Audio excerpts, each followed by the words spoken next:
Kishimoto ficou louco, dessa vez definitivamente o cara chegou ali com os dois pés em cima do mangá, em cima do capítulo 78 de Boruto, e dessa vez, muito provavelmente com razão, ele colocou algumas alterações que não ficaram legais no conteúdo do mangá, sendo elas muito provavelmente dois retcons que acarretam em furos de roteiros absurdos no conteúdo do mangá de Boruto. E caso você tenha ficado curioso e quer saber qual foi a bizarrice que o Kishimoto cometeu dessa vez dentro do mangá, não esquece de assistir esse vídeo até o final. Se possível, avalie esse vídeo com seu gostei. Dito isso então, bora lá conferir essa bizarrice novamente aí dentro do mangá de Boruto.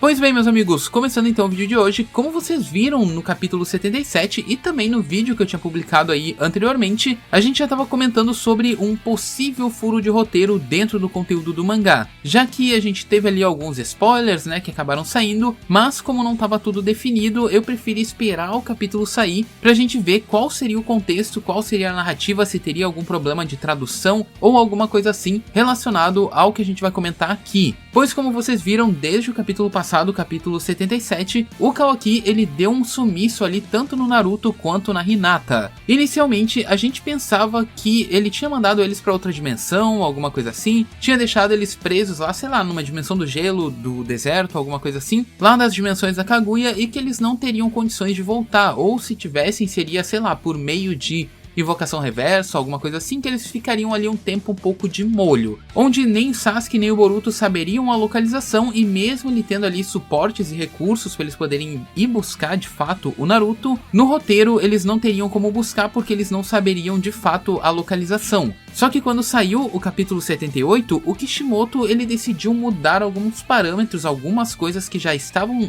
delimitadas e explicadas dentro do mangá, e simplesmente cagar pra absolutamente tudo que a gente viu até então. Sendo esse o ponto de que o Kawaki mandou tanto o Naruto quanto a Hinata para uma dimensão onde o tempo não passa, uma dimensão que já tinha sido praticamente,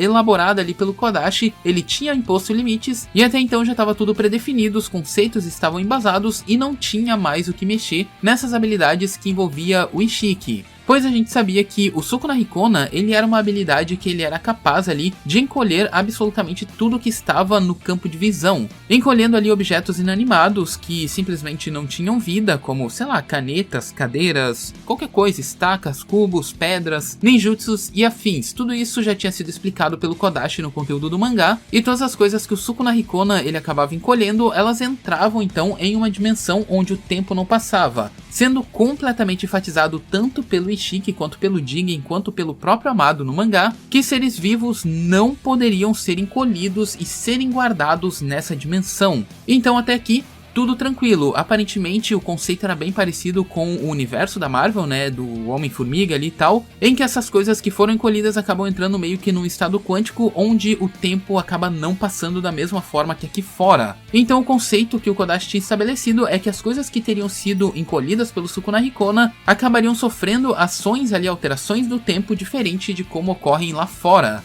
sendo assim impossível para que outros seres vivos fossem jogados nessa dimensão, exceto, é claro, o próprio usuário. E depois disso, com o renascimento do Ishiki, a gente ficou sabendo ali, né, através do próprio Ishiki, da boca do Ishiki, que ele falou ali pro Kashinkoji depois de jogar os pilares ali em cima dele, que o Daikokuten, né, servia como uma habilidade para extrair as coisas que foram encolhidas para essa dimensão pelo Sukuna Hikona. E não necessariamente que o Daikokuten era de fato uma dimensão, não, até porque o próprio Ishiki, saindo da boca dele, ele fala com todas as letras que o Daikokuten, ele na verdade, ele é um Hijutsu que na realidade seria basicamente uma técnica secreta. Então, o olho do Ishiki, o Daikokuten, ele era tratado exatamente como uma técnica secreta. E nesse último capítulo, com apenas um único quadro, o Kishimoto conseguiu cagar para absolutamente todos os conceitos que estavam predefinidos dentro do conteúdo do mangá. Sendo assim, ele colocou o Kawaki para explicar ali que o Daikokuten, na verdade, passou a ser um Shinjutsu, ou uma técnica divina, exatamente como a gente viu sendo explicado ali pelo Amado sobre os conceitos do Shibai, que todas as habilidades dele, o cinto ali que o Koji utiliza, os ninjutsus do Kawaki, provavelmente o Sharingan, tudo aquilo ali seriam técnicas divinas, então tornando o Daikokuten uma técnica divina, sendo esse um dos primeiros retcons. E aí o segundo que a gente tem dentro do conteúdo dessa mesma explicação do Kawaki, é que o Kawaki fala que ele mandou o Naruto e a Hinata para uma dimensão onde o tempo não passa. Então eles não vão passar fome, não vão envelhecer e coisas assim. Sendo que tinha sido pré-estabelecido pelo Kodashi que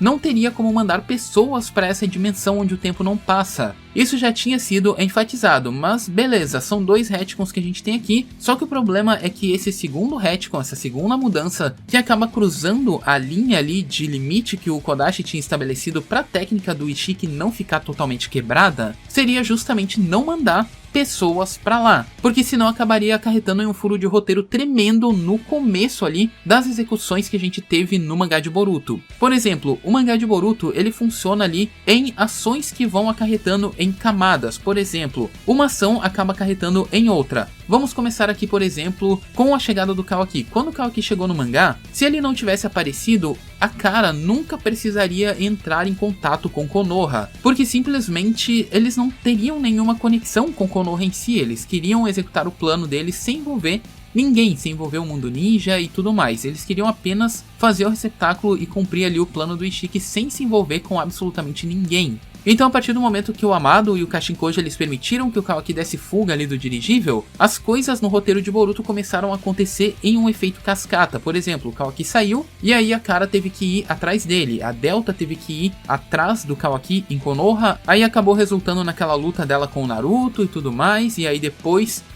com o fato da Delta não ter conseguido cumprir a missão dela, o Jigen então partiu para Konoha e ele foi fazer o que? Ele foi recapturar ali o Kawaki, mas ele não queria necessariamente um conflito com Konoha. E aí que a gente chega no próximo ponto que acarreta exatamente no furo de roteiro. O Jigen, ele era 100% Otsutsuki. O Ishiki, ele estava vivo dentro do corpo do Jigen, então ele tinha toda a experiência do Karma, ele sabia absolutamente como funcionavam todas as técnicas do próprio Ishiki, do próprio Doujutsu e tal. E então o Jigen empurrou o Naruto para uma outra dimensão, uma dimensão onde a gente viu ali a luta tanto do Naruto quanto do Sasuke, exatamente contra o Jigen. Então, se o Jigen tivesse sido um pouquinho mais inteligente, ele não tinha jogado o Naruto lá, ele não precisava nem ter lutado contra ele, até porque o próprio Jigen enfatiza que quando ele chegou na outra dimensão, depois de jogar o Naruto lá, ele fala assim, mano, eu não quero conflito contigo, vou te deixar aqui e vou lá buscar o Kawaki, tchau, tá ligado? Você não vai voltar a partir daqui. Então não existe um motivo específico do Jigen ter levado o Naruto pra essa dimensão se ele podia deixar o Naruto na dimensão onde o tempo simplesmente não passa. Sendo esse um dos principais furos de roteiro, porque simplesmente o Ishiki podia ter feito a mesma coisa que o Kawaki fez, jogar o Naruto em um portal que acabaria caindo nessa dimensão, porque o Jigen tinha acesso a essas habilidades, tanto de portal quanto do Daikoku Ten ali de tirar algumas coisas e também do Sukuna Hikona. A única coisa que o Jigen estava limitado era realmente porque ele não tinha o Doujutsu, então ele não podia encolher ali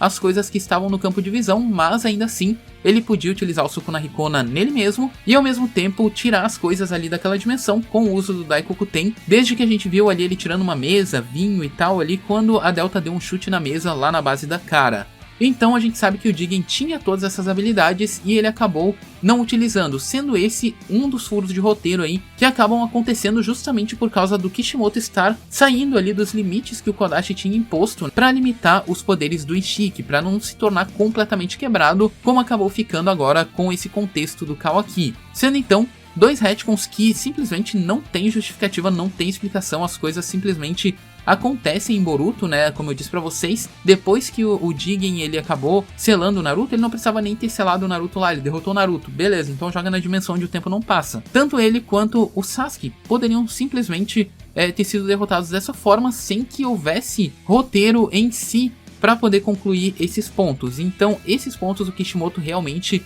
pecou de forma muito grave no conteúdo do mangá. Eu não sei se eles vão conseguir explicar mais pra frente alguma outra coisa, mas provavelmente vai ser outro negócio que vai cair no limbo e ninguém vai explicar absolutamente nada. Kishimoto simplesmente ignorou tudo que foi escrito ali pelo Kodashi, essa troca de autor aí acabou meio que cagando. Isso aqui, mesmo que o Kishimoto crie ali outro contexto, muito dificilmente ele vai conseguir corrigir um erro desse tamanho. Então não me interpretem mal, rapaziada, realmente eu não sou hater de Boruto, eu gosto de Boruto, mas por gostar de Boruto é que a gente acaba vendo esse tipo de coisa que acaba afetando o roteiro, afetando a história, simplesmente pela pura conveniência de afastar o Naruto de cena. Então a minha sugestão pro Kishimoto seria a seguinte: poderia pegar o Kawaki, sei lá, mano, se a Delta não tivesse destruído ali